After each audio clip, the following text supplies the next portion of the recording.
In the Catholic faith, when a parishioner is too ill or infirm to attend Mass, it is customary to bring the host to their house by a person we now call a Eucharistic minister. The host is transported in a small case called a pyx, and several prayers are said before reception in a solemn manner.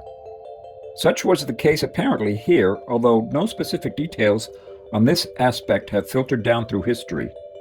There are two different dates attributed to this miracle, 1280 and 1284. However, a shepherd boy from KRANENBURG, Germany, was given communion at home, but he was too sick to consume the host, so he discarded the host by tossing it against a tree in his garden. There is another report, however, that says he found the piece of bread too hard to swallow and spat it out into a hollow tree at the edge of the Reichswald forest. Nevertheless, he was plagued with remorse over the incident, and he decided to tell his parish priest. The priest hastened to the place of the evil deed to recover the host, but it could not be found. A few years later, one report says 28 years later, in 1308, the boy, now a shepherd, decided to cut the tree down, and when he split it into two pieces, a nicely formed crucifix fell out of the tree. The report of the crucifix that had grown from a sacred host spread rapidly from town to town.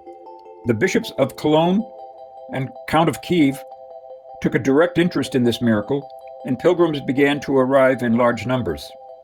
In 1408, the citizens of KRANENBURG began construction on a church at the site of the miraculous tree in honor of the miracle. The church was completed in 1444 and represents one of the finer examples of Gothic-style architecture in the section of the Lower Rhine River. Popes and bishops have always promoted the veneration of the miraculous crucifix, granting privileges and indulgences, the last of which were granted in the year 2000. Ever since, this crucifix has taken a prominent place in the richly decorated reliquary of the church. It is carried by the faithful in a procession through the town every year.